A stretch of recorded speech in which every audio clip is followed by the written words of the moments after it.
ગુજરાત ન્યૂઝમાં આપનું સ્વાગત છે। વડોદરાના તાંડલજા ખાતે આવેલ મહાબલીપુરમ 2 માં છેલ્લા 1.5 મહિનાથી ગટર લાઈન ઉભરાવાની સમસ્યાથી સ્થાનિકો પરેશાન। વડોદરા શહેરના તાંડલજા વિસ્તારમાં વોર્ડ નંબર 11 માં આવેલ મહાબલીપુરમ 2 માં છેલ્લા 1.5 મહિનાથી ગટર લાઈન ઉભરાય છે। અહીંના રહીશો દ્વારા વારંવાર રજૂઆત કરવા છતાં આજ દિન સુધી તેમનું કોઈ પણ નિરાકરણ આવ્યું નથી। વોર્ડ નંબર 11 ના અધિકારીઓ તથા વોર્ડ નંબર 11 ના કોર્પોરેટરને પણ રજૂઆત કરવામાં આવી છે, તેમ છતાં પણ છેલ્લા 1.5 મહિનાથી આ સમસ્યાનું કોઈ પણ પ્રકારનું ઉકેલ લાવવામાં આવતું નથી। જ્યારે પણ માણસો સળિયા લઈને આવે છે તો ખાલી સળિયા મારીને પૈસા લઈને જતા રહે છે। હાલમાં ઘણી બધી બીમારીઓએ માથું ઉચક્યું છે। મેલેરિયા, ડેન્ગ્યુ, ટાઇફોઇડ, કમળો જેવી બીમારીઓ ચાલી રહી છે।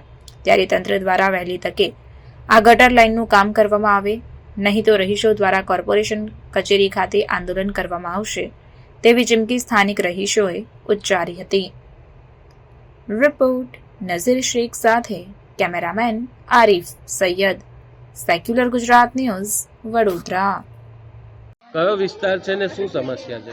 મહાબલીપુરમ સોસાયટીમાં છે, ગેટ નંબર 2 અને તાંદલજા વિસ્તારમાં સોસાયટી આવેલી છે અને અહીંયા ટોટલ 10 બ્લોક આવેલા છે। એમાં બ્લોક નંબર 9ની સામે પાછલા 3 મહિનાથી જ્યારથી વરસાદની શરૂઆત થઈ છે ત્યારથી જ અહીંની પરિસ્થિતિ બહુ બદતર છે। કારણ કે તમે જોઈ શકો છો, અહીંયા ચારે બાજુ તમે કેમેરો ફરાઈને જોઈ શકો છો કે કેટલું ગંદુ પાણી છે। નાના બાળકો બહાર નથી નીકળી શકતા અને રોગચાળો ફાટી નીકળ્યો છે। અહીંયા એવી પરિસ્થિતિ ઊભી થઈ છે। જો યોગ્ય તાકીદે પગલાં નહીં લેવામાં આવે તો પછી અમારે આંદોલન કરવું પડશે, જઈને આંદોલન પર ઉતરવું પડશે। અને આ નાના બાળકો જે છે તમે જોઈ રહ્યા છો અહીંયા બહાર પણ નથી નીકળી શકતા એવી પરિસ્થિતિ છે। ઘરડા માણસો ચાલી બી નથી શકતા અહીંયા, અને ગાડીઓ પણ એવી છે કે અમારી ખલાસ થઈ ગઈ છે। આ રોડ એટલો બદતર કરી નાખ્યો છે આ લોકોએ। અને કોર્પોરેશનમાં જઈને અમે વારે ઘડીએ રજૂઆત કરી છે, છતાં કોઈ નિરાકરણ આવ્યું જ નથી, સહેજ બી નહીં, કોઈ વાત સાંભળવા બી તૈયાર નથી। અરે ત્યાં તો કોઈ અધિકારી જ નથી હોતું અત્યારે। આટલા બધા ટેક્સ ભરવા છતાં પણ અમને કોઈ પણ જાતની સુવિધા પૂરી પાડવામાં આવતી નથી સરકાર તરફથી। તો આના લીધે તમે પણ સરકાર સુધી અમારી વાત પહોંચાડો કે યોગ્ય તાકીદે આના પગલાં લેવામાં આવે વહેલામાં વહેલી તકે। Thank you. મારું નામ સમીર શેખ। Thank you. કયો વિસ્તાર છે ને શું પ્રોબ્લેમ છે?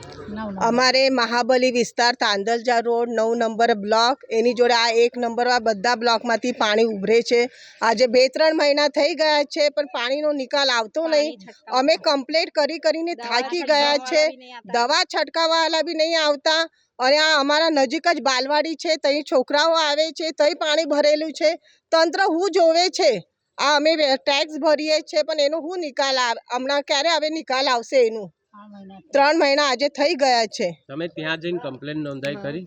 ખાસી કમ્પ્લેન્ટ નોંધાઈ, અમે બહુ વાર કમ્પ્લેન્ટ નોંધાઈ, છતાં કયું આવતું નહીં, કોઈ આવતું નહીં। અને આવે છે તો બી જોઈને પાછા જાય છે પણ એ કશું કરતા નથી।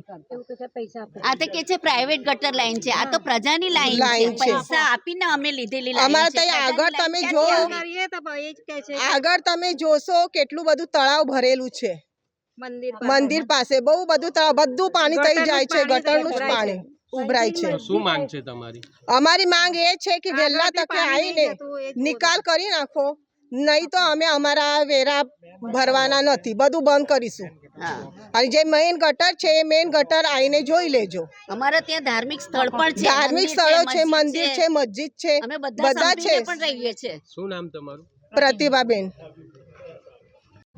કયો વિસ્તાર છે ને શું પ્રોબ્લેમ છે? તાંદલજા વિસ્તાર છે, અમારા ત્યાં 11 નંબરનો વોર્ડ નંબર લાગે છે અને મહાબલીપુરમ સોસાયટીમાં કેટલા 9 બ્લોક છે। અમારા ત્યાં 9 બ્લોક છે, એની અંદર આ 9 નંબરની બ્લોકની સામે એટલી બધી ગંદકી છે અને ગટરના પાણીઓ ઉભરાયા છે, મચ્છરોનો ત્રાસ છે, જીવજંતુઓનો ત્રાસ છે। અમારા ત્યાં નાના છોકરાઓ છે અને અત્યારે શું ગવર્મેન્ટ કે આ તમારે 11 નંબરમાં કેટલી વાર અમે રજૂઆત કરવા જઈએ છીએ, લેકિન કોઈ પણ એ લોકો ધ્યાન આપતા નથી, સાંભળતા જ નથી। આટલી ઘરે બીમાર છે, કેટલા ઘરોમાં ડેન્ગ્યુના પેશન્ટ છે, કમળાના પેશન્ટ છે અને કેટલા બધા લોકો બીમાર છે। અમે ત્રાસી ગયા છે આ ગંદકીથી। તમે નારા લગાવો છો કે ગંદકી સ્વચ્છતા જાળવો, સ્વચ્છતા જાળવો, શું સ્વચ્છતા જાળવીએ? ઘરના આંગણે ખાડા ભરાયેલા છે. કમ્પ્લેન કરી તો કરીને આમ તો થાકી કહે છે ગયા કે કુંડામાં પાણી ના જોઈએ, ડબલામાં પાણી ના જોઈએ, ટાંકીઓની અંદર દવા નાખવા આવે. અરે ટાંકીની અંદર એ તો અમે સફાઈ રાખી જ છે, ઘરની સફાઈ તો હર સ્ત્રી રાખશે, પણ આ રોડ ઉપરની સફાઈઓ ક્યાં? અમે લોકો ઘરના માણસો નીકળીશું, તમે અમારી પાસેથી બધા ટેક્સ લો છો, ગટર ટેક્સ લો છો, રોડ ટેક્સ લો છો, લાઇટ ટેક્સ લે છો, ન ગટરની વ્યવસ્થા છે, ન પાણીની વ્યવસ્થા છે. પછી આ ટેક્સ અમે આ વખતે વેરાનું બહિષ્કાર કરીશું અને વેરો નહીં ભરીશું, કેમ કે વરસાદ પડ્યો ત્યારથી બહુ જ ગંદકી છે. અહીંયા બાલવાડી છે, નાના નાના છોકરાઓ આવે છે અમારા ત્યાં. આ સરકાર અહીંના લોકો રાહ જુએ છે કે 1, 2, 4 નું મૃત્યુ થાય ને અહીંયા સુરત જેવું થાય કે પ્લેગ ફાટે ગંદકીના લીધે, અને કેટલા માણસો મારવા ચાહે છે આવી રીતના. કેટલા ટાઈમથી આ પ્રોબ્લેમ છે? અરે વરસાદ પડ્યો ત્યારથી આ પ્રોબ્લેમ છે, 3-4 મહિનાથી. ગટરોનો તો અમે રેવાઈએ છીએ ત્યારનો જ પ્રોબ્લેમ છે. ત્યાંથી કોઈ આવે છે અને કે નહીં? શું થાય છે,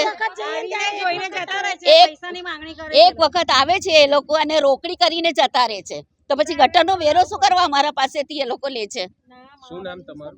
મારું નામ જુબેદાબેન.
સમાચારોની અવનવી અપડેટ્સ માટે જોતા રહો સેક્યુલર ગુજરાત ન્યૂઝ. સાથે સેક્યુલર ગુજરાત ન્યૂઝ ચેનલને લાઇક, શેર અને સબસ્ક્રાઇબ કરો અને બેલ આઇકોન દબાવીને સમાચારોની ઝડપી માહિતી મેળવો.